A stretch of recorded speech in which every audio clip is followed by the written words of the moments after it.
ఆత్మావలోకన కార్యక్రమానికి స్వాగతం, సుస్వాగతం. Welcome to our channel ఆత్మావలోకనం.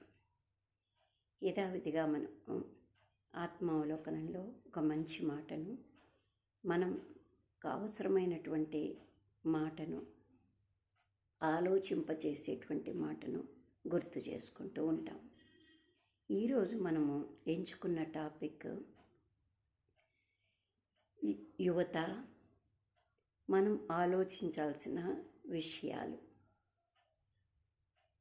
ముఖ్యమైనటువంటివి 3 ఉన్నాయి. అవి ఈ రోజుల్లో సమాజంలో యువత తప్పక గుర్తుపెట్టుకోవాల్సిన అవసరం ఉంది. యువతకు అంటే పేరెంట్స్గా మనం చెప్పగలిగినవి ఏమిటి అంటే, ముఖ్యంగా వాళ్ళు మనల్ని అంటే పెద్దవారిని, పెద్దవాళ్ళు మేము వాళ్ళతో షేర్ చేసుకోవడం కన్నా ఎవరితో అయినా ఆత్మీయంగా ఎవరన్నా పలకరిస్తే వాళ్ళతో షేర్ చేసుకోవడమే బెటర్ అని అనుకుంటున్నారు. అది చాలా పొరపాటు. ఎందుకు అంటే, అనుభవంతో పిల్లల్ని వాళ్ళ ఫ్రెండ్స్ కన్నా ఎక్కువగా వారు షేర్ చేసుకుంటే వారికి మంచి దారిని, మంచి బాటకు అవసరమైనటువంటి మాటని, క్లారిటీని ఇవ్వగలరు. కానీ అది నిర్బంధంగా ఎప్పుడూ చెయ్యరు. అది వాళ్ళ ఆలోచన. ఎందుకంటే పిల్లల మీద ఉండే నమ్మకం. వాళ్ళు ఎప్పుడు మమ్మల్ని చూస్తూ పెరుగుతున్నారు కాబట్టి వాళ్ళు పొరపాటు చెయ్యరు అని చాలామంది పేరెంట్స్ అనుకుంటూ ఉంటారు. అందుకని వారిని ఎక్కువగా నిర్బంధించరు.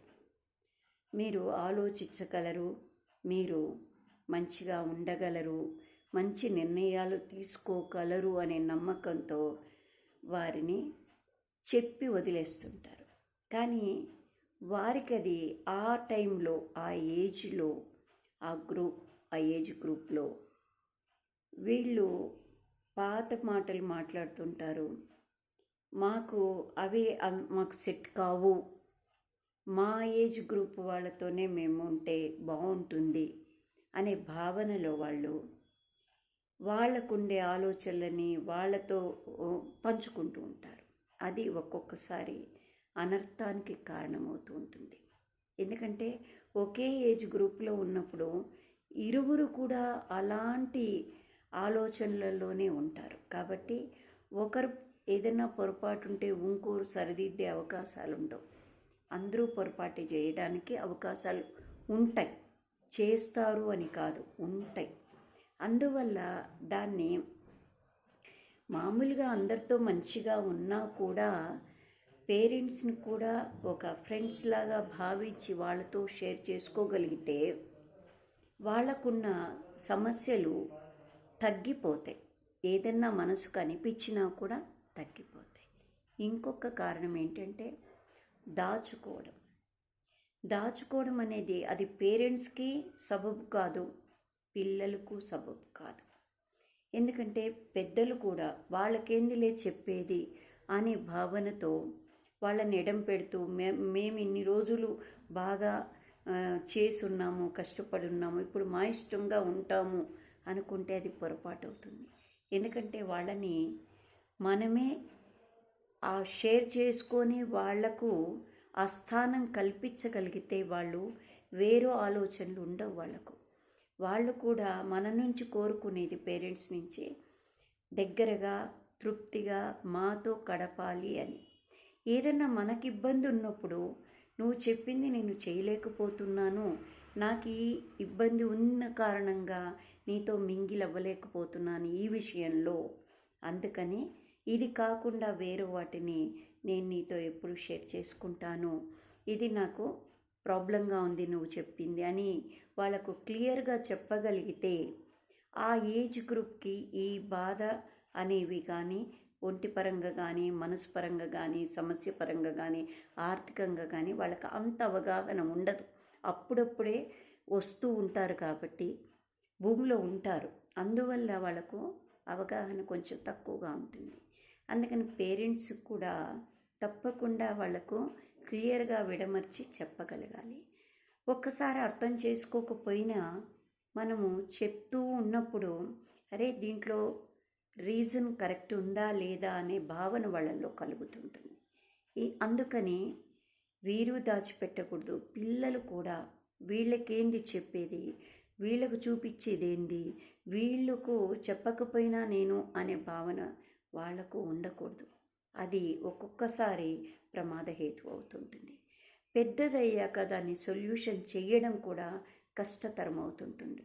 అప్పుడు వారు చెప్పుకోలేక మదనపడుతూ, పెద్దవాళ్ళు దాన్ని తెలుసుకోలేక వాళ్ళు చెప్పకపోయినందువల్ల గట్టిగా నిలబెట్టి అడగలేక వీళ్ళు మొత్తానికి సమస్య మాత్రం ఇబ్బందికరంగా మారుతుంటుంది. అందుకని ఎప్పుడు కూడా దాచుకోవడం అనేది అంత శ్రేయస్కరమైనది కాదు. ఇది కూడా ఒక ముఖ్యమైన కారణం. ఇక మూడవది, మనకు ఎంత క్లోజ్గా ఉన్నా, ఎంత ఎవరితో పరిచయం ఉన్నా, మనల్ని మనం కంట్రోల్గా ఉంటూ మనం ఏవి చెప్పొచ్చు, ఏవి చెప్పకూడదు, ఎంతవరకు ఉండొచ్చు అనేది ప్రతి యువత కూడా గమనించాల్సిన విషయం ఉంది. ఎందుకంటే ఎప్పుడూ పేరెంట్స్ పిల్లల మీద నిఘా వేయరు. ఎందుకంటే వాళ్ళకు నమ్మకం. నిఘా వేయాల్సిన అవసరం కూడా రాకూడదు కూడా. ఎందుకంటే వారికి వ్యక్తిత్వాలు ఉంటాయి, వాళ్ళల్లో మంచి ఆలోచనలు ఉంటాయి. ఏదైనా ఒక పొరపాటు ఉన్నప్పుడు అది సరిదిద్దుకోవాలి అన్నప్పుడు దాన్ని మనము గమనించుకొని మన పరిధి ఎంతవరకు ఉంది, ఎలా ఉంటే మనం లైఫ్ లాంగ్ సర్వైవ్ అవుతాము, ఎక్కడ ఇబ్బంది, ఒక్కసారి పొరపాటు జరిగాక దాన్ని మనము సరిదిద్దుకోలేము. ఏ వస్తువైనా సరే ఒక్కసారి జారింది అంటే తిరిగి అది తెచ్చుకోలేము. అలాంటిది స్వచ్ఛమైన లైఫ్స్ జారిపోతే తర్వాత మనం తిరిగి తెచ్చుకోగలమా? మీరు పిల్లలు తెచ్చుకోలేరు, పెద్దవాళ్ళు తెచ్చుకోలేరు.